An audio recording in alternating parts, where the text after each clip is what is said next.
This episode of The Energy Show is proudly sponsored by Sunlight and Power, the Bay Area's leading commercial and residential solar contractor.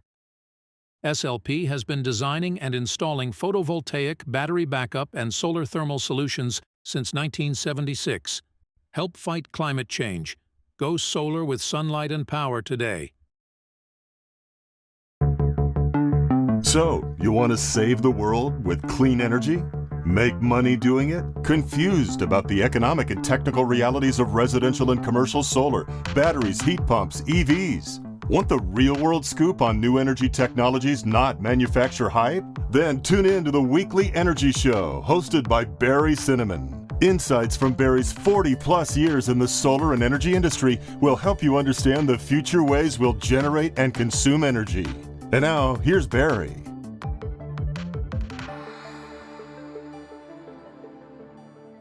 Welcome to this week's Energy Show. Now, there's lots of people commenting about changes in the clean energy industry in the United States. For the big picture and drilling down into details, I'd like to turn to the most knowledgeable, most prolific, and most articulate podcaster in the industry. That person is Nico Johnson. He's the founder and host of SunCast. And right off their website, quote, "The mission of SunCast is to help you connect and grow your company and career in the clean energy revolution and to shine the spotlight on people, companies, and markets you ought to be paying attention to." So here's a bit more about his background that you may not know. He originally was a Peace Corps volunteer, and then he somehow got into solar. We'll get on to why. But he started sales and marketing going way back to 2006. With Blue Line, Lumeta, Trina, and Conergy. Then he went out on his own to start SunCast Media in 2015. And he's been killing it ever since. I think he's up to like over 800 audio and video podcasts published. So welcome to the show, Nico. Just so that we are accurate, because I know the value accuracy, we just published episode 824. Wow. 824. And I know I've shared this with you privately, but when I started out, I was a big fan. I'm a podcast junkie. I was a big fan of the work that you were doing already on the radio, and frankly, there wasn't anyone else doing a show. The Energy Show, you called it back in the day, it was the only real podcast that focused on the solar energy industry. But you were focused very tactically on what homeowners needed to know. And what I couldn't find was any discussion about what business owners needed to know to effectively compete in this space, or career professional needed to know if they wanted to do the thing that we needed most, which was transition away from fossil fuels, away from tech, away from healthcare, away from biotech, away from hospitality into this industry. If we wanted to scale from what was then about 60, 70,000 employees in the U.S. to 500,000 employees, how are we going to do it? We have to embrace the fact that the transition is happening, and we have to acquire the storytelling gene. We have to actually create a narrative that compels people to go work for these companies like Cinnamon Energy. So over the years, that's been our mission, is to really inspire people by, as you said, shining a light on the folks who are doing it. They have something remarkable to talk about. It's one of the reasons that I'm here today, is because, Barry, you are one of those pioneering founders who has laid the groundwork that many other, you're one of the giants on whose shoulders we stand, as we often say. And I'm just an old guy in solar. I like what I'm doing, and I like helping companies. I like helping people. I'm altruistic. I'm not just trying to maximize things for us. But what we did at the Energy Show with Cinnamon Energy Systems, and it even goes back to when I was at Akina. Yeah. The podcast was really a marketing tool, but it's evolved a lot more beyond that as I got started, really just to help everybody in the industry. Now you have even a broader scope because you're dealing with utility scale, commercial. I do a little bit on that, but you kind of cover the whole thing. And I was always curious, how did you get started with the SunCast podcasts? It's a story that traces back to, I don't know if you recall Adam James when he was still at Green Tech Media. Remember Adam? He went on and he worked at Solar City, and now he's at Energy Impact Partners. He was the analyst for Latin America at Green Tech Media. And I had been following podcasts because I became a marathon runner. While I was living here in Oakland, I became a marathon runner around 2011. Still working at Trina. And I started listening to the management guys. And these guys just captivated my attention. There's a whole bunch of podcasts back then that were about teaching folks how to do specific things, how to be who you want to be. And then there was a guy, John Lee Dumas, who started a podcast called Entrepreneur on Fire that really caught my attention because it was really the first daily business podcast.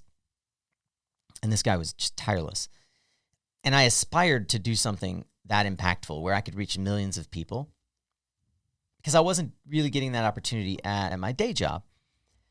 I'd gotten into a few hobbies. Kite surfing, notably, was the fastest growing sport in the world at the time. And I thought I'll start a kite surfing podcast. And I had moved on to work for Conergy. Really, it was the sort of rebirthed Conergy that had gotten bought by Kawa Capital down in Florida. They were a customer of mine at Trina. They had recruited me to come help them build their Latin America utility business. And I found myself many late nights in the office, but also in the field in conversation with Adam at Green Tech Media and a couple of other analysts at WoodMac and other companies, because they would figure out eventually who were the folks on the ground that actually understood what was going on. I happened to be one of those folks because through Trina and Conergy, I had really figured out how the utility scale market and the C&I market were working at the time and who were the real players. And I remember one day I had this quickening. I'll never forget where I was standing in the conference room in the Kawa offices in Miami. And I said to Adam, the whole conversation we've just had for the last half hour should have been recorded. He was like, God, no. Green Tech would fire me. And I said, well, they can't fire me. What if we tried to record these conversations? Because the fact is, like, what I had learned at Conergy more than anywhere else was actually what was inside the black box. My whole career, I'd been out on the other side of the veil. There were all these people in the know, and then the rest of us who just sort of did what they told us to do because we weren't in the know. We didn't know how finance worked. We didn't know how the machine worked, right?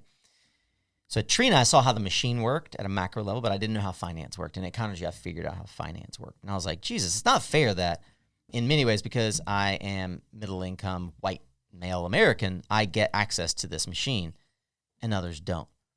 And it turns out that media in many forms, but podcasts specifically at that time, think about 2011, 2012, 2013, like end of 2015, it was a medium that was so underrepresented and so intimate that I knew with the rapport I had begun to build, like the skill of rapport building, I could get people to talk about things that they wouldn't otherwise talk about.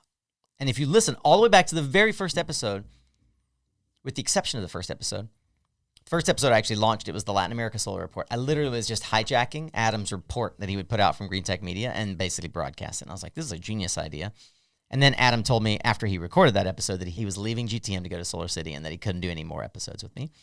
So I interviewed Marco Garcia at Next Tracker, interviewed a handful of other like folks that I knew in Latin American market, stayed in the Latin American market, but I realized pretty early on there was a great storytelling medium where I could pull back the veil. And so from episode 2 onward, as I started to sort of get this rhythm of what am I doing here, I said, we pull back the veil so that you can see what really happens inside the industry. You can decide where you're going to put your effort and build your legacy. That's language I've developed over a decade to be able to better explain it. But even back then, I realized that what I had the privilege to do, Barry, was to actually, I had been given the freedom to operate in between the two rooms. And I could literally pull back the veil and say, this is what actually happens inside. And these people were giving me so much trust that many of those first 30, 40, 50 episodes, the guests would come back and say, I've never had an experience like that. Can I please get a copy of it so I can share it with my children? Because we went so deep about my history, my background, et cetera, that this tells my story in a more complete way. Thank you for doing that. So, Barry, one of my big regrets is that I didn't get you into that canon of pioneers early enough. And here we are at episode 825. 8 something by the time it publishes this one on SunCast. But I'm glad that we've developed a relationship over the years where, despite having been a competitor of mine really early in my career, long before I started a podcast, I've grown to admire you and respect the work that you do. Well, you've kind of taken it many steps beyond, just this ordinary audio podcast. Yeah. So, I mean, you have an operation doing this stuff. You're doing, we've got 2-camera video shoot over here. Yeah. You've got production team, the whole thing. So tell us a little bit about the operation, pulling the veil back. What's going on at SunCast Media? Sure. So I realized in 2018 that I didn't know what I was doing. And I was taking consulting agreements to pay the bills. And InPhase was our first formal sponsor. CPS was another sponsor shortly after that. And companies were saying, hey, you've got a great audience. We're getting thousands of downloads an episode. People are recognizing that it's not just listeners, it's decision makers in the industry who have influence, who have pull. I'm getting people like Jigger at Shaw and Dan Sugar and, Sheldon Kimber, like vocal leaders who've actually like built and sold companies. And And they could see that I had access. And several folks came to me and they counseled me and said, you really got to figure out how to productize this, or you're just going to stay a consultant with a side hustle of a podcast. And I said, you know, time I really wish GPT had been around. I said, Google, how to productize business. Like, what does that mean? And I've had a number of mentors come along through the years. Neil Dykman was so generous to teach me. Yeah, Neil's a fountain of He's information. a Just dynamo. slow him down. Yeah, it's hard to slow him down. Yeah. So Neil, for those who don't know, he started cleantech.org. And I'm going to do an episode with Neil to explain all of that. But cleantech.org was the original clean tech blog. And this guy figured out how to leverage other people's brain power to power a storytelling machine. And so Neil Dykman was very generous, and he explained the media model. Do you want me to explain to you what he told me? Yeah, definitely. So at the time I was doing interviews, and I was trying to figure out how the event space worked. And I didn't really have a data model or anything like that, but I knew that there was like a community element to it. And I kind of had this sense that there was a three-legged stool kind of model. He pulled back the veil for me. He said, Nico, here's how media works. And you can test this against any media company anywhere in the world right now. He said, this is ages old, and it works everywhere. He said, there's three legs to the stool. There's free media, okay? Something that you can consume that they pay money to create and give away for free, all right? Free media. Think about GTM. Mm-hmm. Their front doorstep was all these journalists they paid for who gave the industry's best journalism, right? Same with Axios. Now, a lot of them have like a paywall, or they'll give you 1 or 2 articles or whatever, right? But free media, free content is a cornerstone of media, right? I'll never forget, to that end, I went to CERAWeek, which is like the Davos of energy, not clean. It's literally like the heartbeat of oil and gas. And CNN was there, CBS was there, and they were not being paid a penny by CERAWeek because they have a machine that recognizes how to monetize free content, right? Reuters called me and said, hey, we see what you're doing with RE+. Can you come do like a couple of interviews at our Reuters Hydrogen Conference? And I was like, yeah, sure. Here's the model. We do this, and we do a revenue share, and it works. And they were like, you want us to pay you? No, thanks. CBS is also going to be there, and they don't ask us for money. I was like, oh, God, this isn't working. So fast forward, I had this conversation with Neil, and Neil's like, you got it wrong. Content is free. And then there's a directory. So let's call directory. I break directory down into 3 different buckets, but what directory is access to proprietary knowledge. Mm-hmm. Okay? So I could break down any of the free content into deeper dive content, right? Green Tech Media had a whole research team. That's what WoodMac bought. The value of GTM for WoodMac was not the 100,000 visitors to the website a day. It was not the 50,000 plus email list. It was the data and the research. And it turns out, the podcast team, right? So GTM had this deep data team that Shale ran that made bukus of money for them, right? So the third leg is going to be obvious when I tell you, like, oh, of course, that makes sense. In a minute, if you can guess what the third leg is, just looking at the GTM model, thinking about what's missing from what I've told you. But if we think about directory is access to knowledge. Okay, I don't have a research team. I don't have a data team. I don't even have access to data. I'm not calling thousands of companies asking. I could be. That's what Ohm Analytics does, right? Yep. They did a brilliant model doing that. Okay, but I have access to community. I have access. The reason that 70 people show up to a dinner that I host the day before RE Plus starts is because I have access to people they don't. You've got eyeballs. I have eyeballs. And right? ears. And I have ears. And I have influence. So that's like what used to be directory, which was the D, which was the leg of the stool that is sort of the legacy media leg of the stool. It was content, directory, and one more leg. Directory is community. It is, I know how to call this guy's phone number and you don't. If you join my community, GTM Squared, I'll give you deeper dive into this community of data, research, knowledge, people that I've built access to, right? So it's access. I kind of look at this one as access, okay? What do you think the third leg of the stool is? Advertising. No, so you can monetize any of these with advertising. Okay. You can monetize content, the free content with advertising. That every website does that. All right, try again. I don't know. Okay. Think about GTM's model. How do they reinforce their journalistic content and research and data? How do they bring people together and reinforce that in a flywheel? Conferences. Events. Yep. Okay. So the 3 legs of the stool for any media company, and you can try this against every single company that's doing like traditional media play. Bloomberg is a great example of this, okay? Content, which they can monetize. They have free content and they have paid content.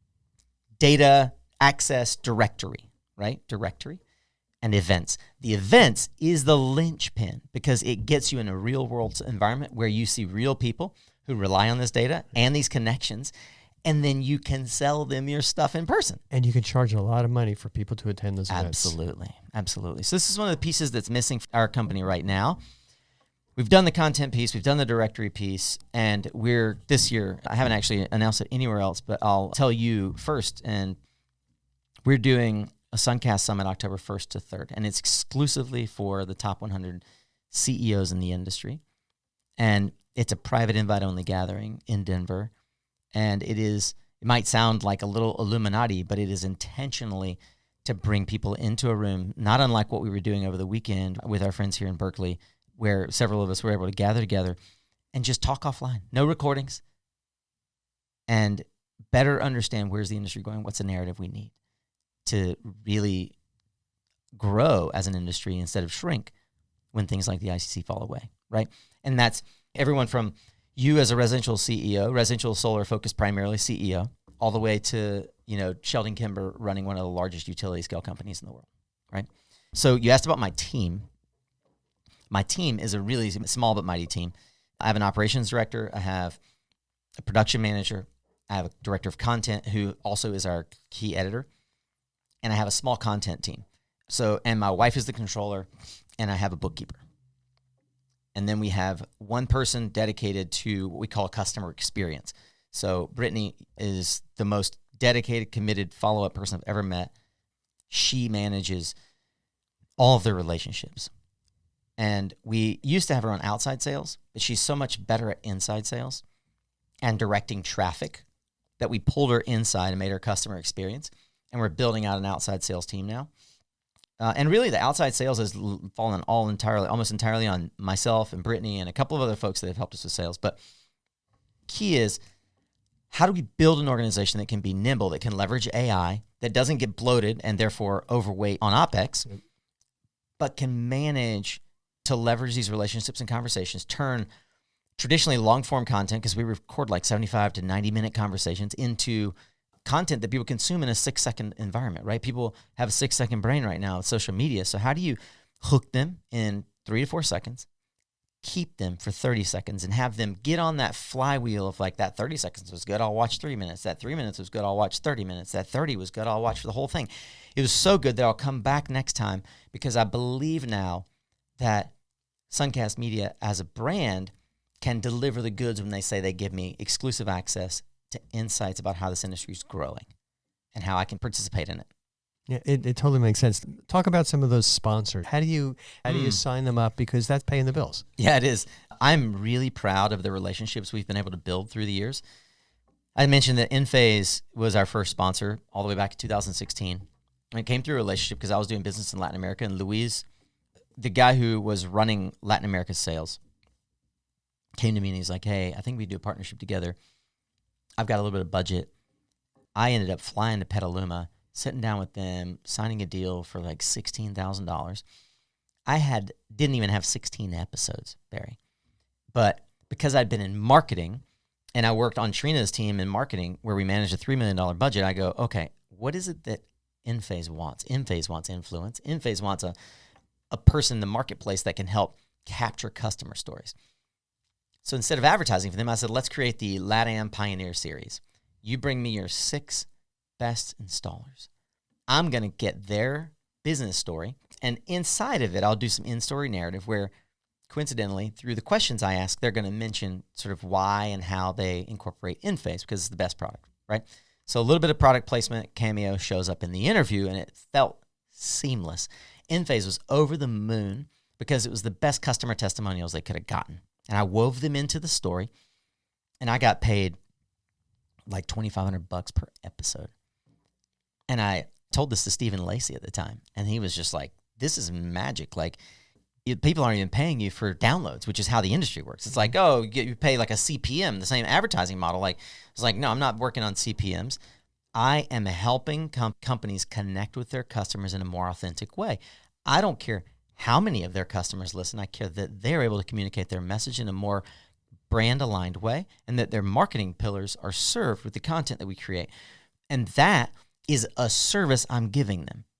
If 5 people listen or if 5,000 people listen, the content we create is still the same value to them. And they can then take it on their marketing list and their campaigns and their outreach. They can take the same content, push it out to their channels. And by the way, if they were to create this content themselves and hire an agency, it's going to cost them 2 or 3x what it would cost to work with me. And I have I have deep industry knowledge. I can ask better questions. Okay. And it doesn't come across as advertising. It's That's an correct. objective testimonial. It's just a story. I'm kind of doing the same thing here. I just like to tell the truth to people, and the companies are interested, participants are interested. It's kind of surprising me. And everybody loves to get mic'd up and, on these podcasts. It's surprising. Funny. It's surprising how much people will say when you get them behind the mic, because it really just feels like we're having a conversation.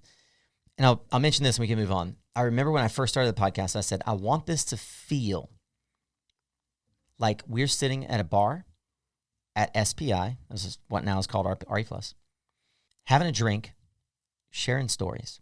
And I want the listener to feel like they're sitting in the chair next to us. We're oblivious to them there.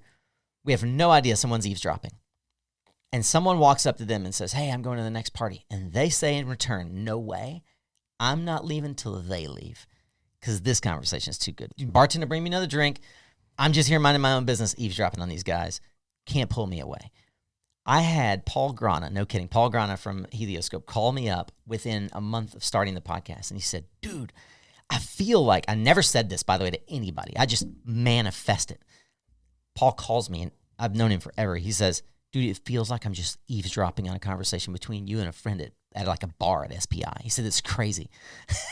There's a ton of value with that. That's why you're 800 something episodes. You're doing terrifically well. I just kind of like chug along, and I like to focus on things that really are helping the residential industry, the commercial industry. There's something to be said for that, Barry. Yeah, that's because you really do focus on what is it that homeowners need to know, and you're tactical and you're precise, and you bring in industry leaders who can give sometimes a counterpoint to what you're saying, but allow folks to be able to make a reasonable assessment of what they want to do. And then the way the energy show is evolving is moving from solar to solar and storage to electrification. So we're doing a lot of shows on heat pumps. It's really focused on what the consumer wants to know from an industry insider kind of expert info. All right. Well, any other thoughts on advice for companies in our industry? Well, I'll ask along the lines of how I typically begin to wrap up our episodes. I think that readers are leaders and leaders are readers. I believe that we can learn a lot from those who've come before us if we learn to apply that sort of decision-making model and framework. So I'm curious, Barry, if there are any books that have particularly impacted the way you think about business or the way you approach the world. And I like to couch this sometimes by saying, are there books that you've gifted the most or that you've read more than once? I don't read as many business books as I used to. Business school and things like that. I kind of read books right now just to relax and not worry about things. Sure. But I spend a lot of time every morning and every night on key media, Bloomberg, New York Times, LA Times, Washington Post, read all of the solar newsletters that I can. And your comment about readers are leaders, I look around and I see the companies that are really continuing to do well and the leaders that are doing that, and they are voracious readers. That's right. I can just see it. Yeah. All right. I want to share one. I was looking for the author, see if I can find it really quick, because I don't read books traditionally. I've actually been trying to get through a book on brand positioning. And I can't even remember the name of that book, but I'll probably link to that one. I've been reading a lot on how to sell and how to position your brand. But there's a book called All the Time in the World by Lisa Broderick and Don Miguel Ruiz. Now, Don Miguel Ruiz you might recognize as the guy who wrote the 4 Agreements. And I like to recommend books that work on what's, between your ears more than what's between the margins on your balance sheet, because that's where it all originates. Oh, the book's called Sales Pitch by April Dunford. Everybody should read the book Sales Pitch by April Dunford. Thank you, Spencer Meeks, for making that recommendation. I'll pass that one along. But this book, All the Time in the World, in an era where we feel like we just don't have enough time, the reality is that we have all the time in the world. And that book lays out a lot of esoteric things about how we waste time, but we also can manufacture time.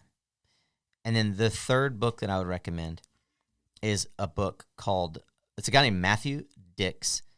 And so I'm looking at a book that thank you, Audible. I'm looking at a book by Matthew called Stories Sell. And he wrote a book called Story Worthy.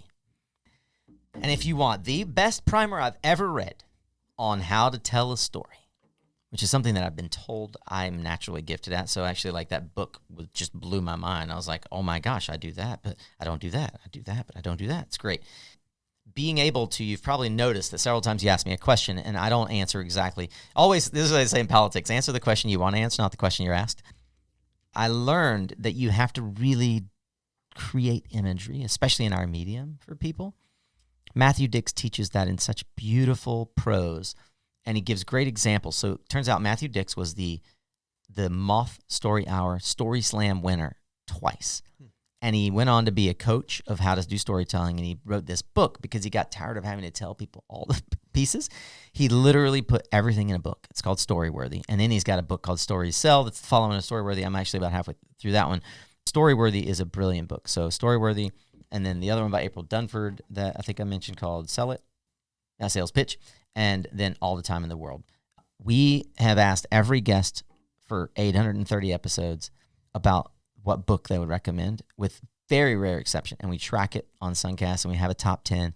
And I'd recommend folks go over there because every book you buy through our affiliate links helps pay for my kids' college. But it actually is a canon of work that my friend Daniel Deuce, he said, I buy every book that's recommended because I'm interviewing people he genuinely aspires to emulate, right? I think that's really important. That's one of the things that for me is the heartbeat of SunCast. I only bring people on, Barry, like you, who have done something remarkable that is worthy of emulating, and they have something to say. Well, right back at you, Nico. Thank you. Because that's why you're such a great podcaster. You're fascinating to listen to. You're a great storyteller. You're a great interviewer. You dress for success, clearly, you know, when you meet people in person. But that just really hats off to you, the way that you built SunCast Media. Now, let me ask a question. What do you do for fun? This is a Sunday, Father's Day. It is. We're both working. What do you do for fun? You know what's funny? I mean, my wife said to me, I was on the way here. It's Father's Day. I'm in California. I live in North Carolina, for anybody who doesn't know. And she said, you really enjoy this, don't you? And I was like, what? She said, these interviews. I said, well, yeah. And she said, you're really going to do a podcast? She said, this guy's as crazy as you are. And I said, he actually is. Just as crazy as I am. He believes that this is fun. He believes this is enjoyable. So I do this for fun. A. All right, B. I have 3 children who have tireless energy. Whether I like it or not, I jump on the trampoline every day. Every day. So my exercise used to be running. It used to be a lot. It's now trampoline.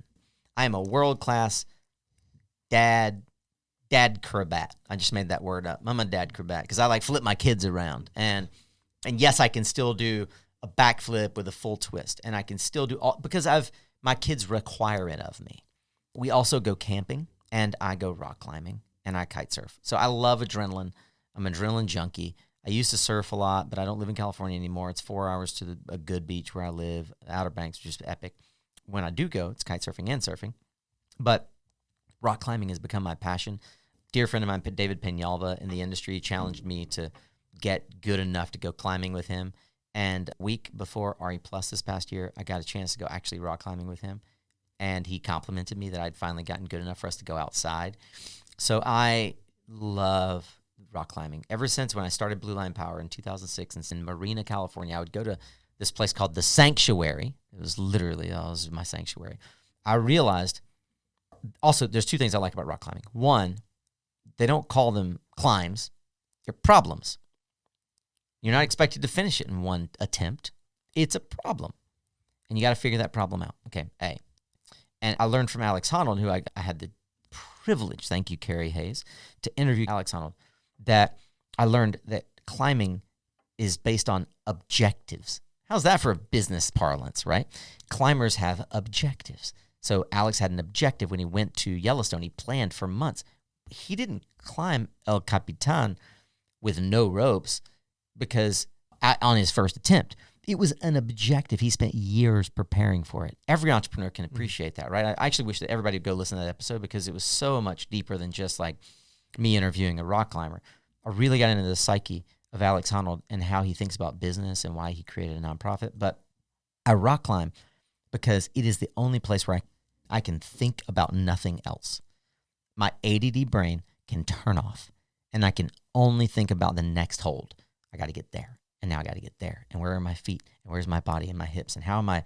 And after 90 minutes of doing that, I feel more zen than any meditation I could ever attempt. Yeah. I just would love, for me, taking my kids camping, going hiking. And that's one of the things that, here, my wife isn't a big camper, but we go hiking all the time. Yeah. And even when the kids were 2 years old, 3 years old, I would carry them on my back. I had some were walking. Yeah. And, we had a saying, there's a hike, but a hike is only over 5 miles. So, everything we went was at least 5 miles. And there was a lot of grumbling, but, and when they were young, now the kids are like, those are some of the best times ever. Yeah. And the best trip we ever went on as a family. Think about this. We went to some place called Phantom Ranch.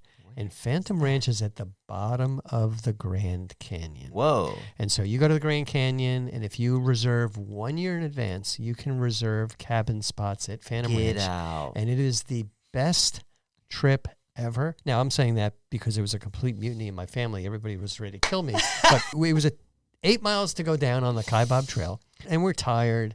All the way down, the rangers are saying, if you aren't on the trail by 4:30 in the morning, you're going to die. And that got that up early in the morning.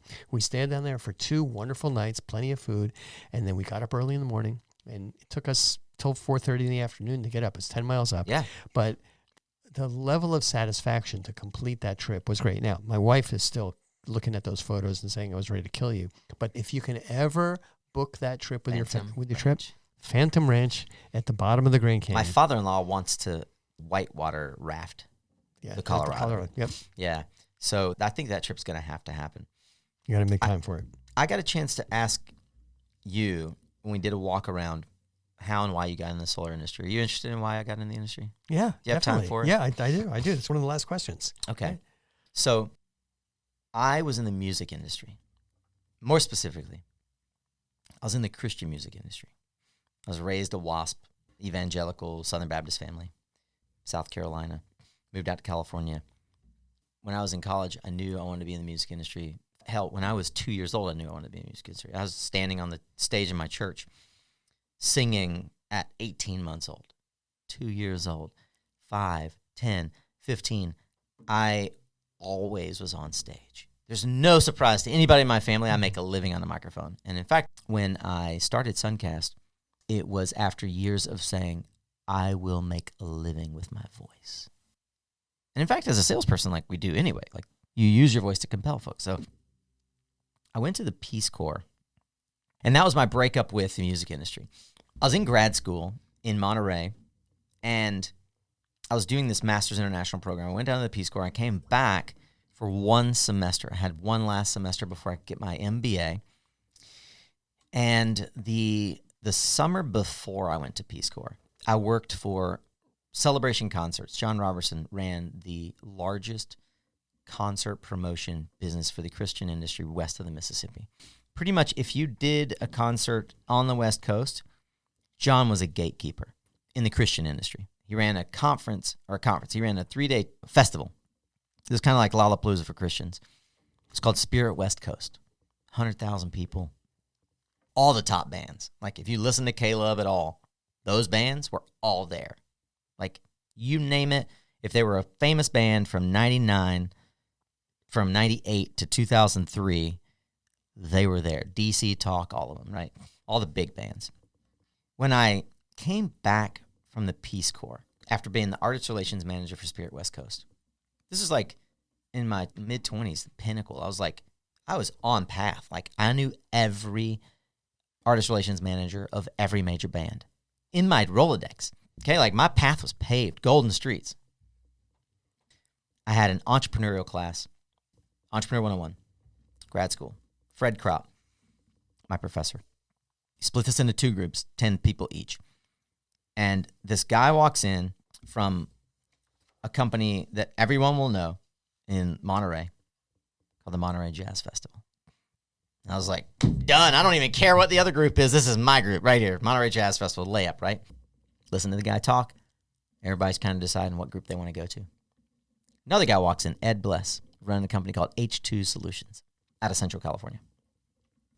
And he was doing this thing called energy mapping. And he had this vision that solar was going to be ubiquitous and that we were going to integrate wind and hydrogen and natural gas. He had a nat gas car, like a compressed natural gas car, CNG, which I ended up driving for several years. He came in and he painted a picture of, I had just come back from the Peace Corps now. I had lived in a village where there was spotty electricity at best, almost no water, very poor families. And he painted a picture of developing this, what he called a developing nations kit, where solar could be deployed in emergencies to provide clean water and restoration services to communities in need all over the world. I was immediately smitten. Mm-hmm. And I was like, wait, solar can do this? Like, you just lay out a solar panel and it can power a home and it can power like power tools and it can purify water. Now, I had just been through a major hurricane in Guatemala the week before I terminated service, where my entire town lost power, where all the food sources went bad, where nobody had purified water for a week, where people got sick and died. And if we just had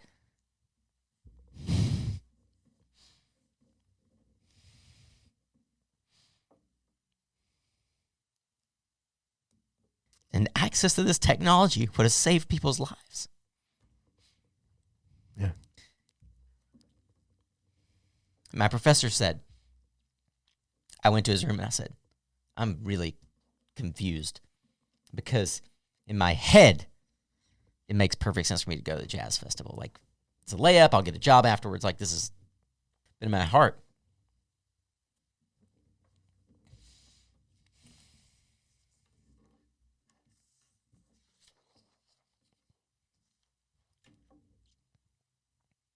there's just something about clean energy that is like borderline righteous. Yeah, no, that's why I got into the industry, in college. Yeah. And this was in the middle of the Arab oil embargo. Yeah. And it just seemed to me like there's got to be a better way. Solar thermal was there. Yeah. But Nico, you encapsulate what I kind of look at the definition of people who are successful in the solar industry. You're on the media side, whether it's developing products, doing installations, helping sales and marketing. But there's a combination of intelligence, of work ethic, and the last is passion. Yeah.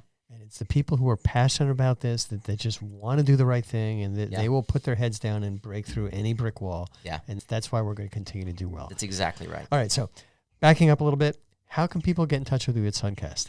Oh, it's really easy. Suncast.media is the easiest way to connect and find out like where you can listen to the show and all of our socials. But I'm very active on LinkedIn. I've been very fortunate over the last 15 years to get, about 2,000 followers a year. So 30,000-ish followers now on LinkedIn. I do respond actually more often to LinkedIn comments, messages than I do to emails. I'm terrible at emails. I would give somebody my email if I didn't like them. Because as Barry knows, it takes me a while to respond to emails. Really, suncast.media if folks are interested in how we can help them tell their story. And then LinkedIn if you just want to see how we help others tell their story, and or if you want to connect with me more directly. That's all the time we have on this first episode with Nico Johnson, host of SunCast. Thanks to all of our listeners for tuning in. And please tune into the second episode with Nico Johnson, which focuses on the challenges the solar industry is facing with changes to solar tax credits, tariffs, and state policies. And for more Energy Show episodes, please go to our website at energyshow.biz.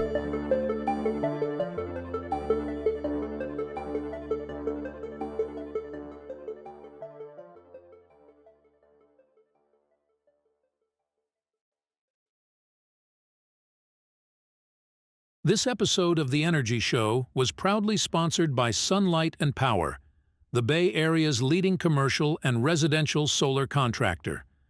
SLP has been designing and installing photovoltaic, battery backup, and solar thermal solutions since 1976. Help fight climate change.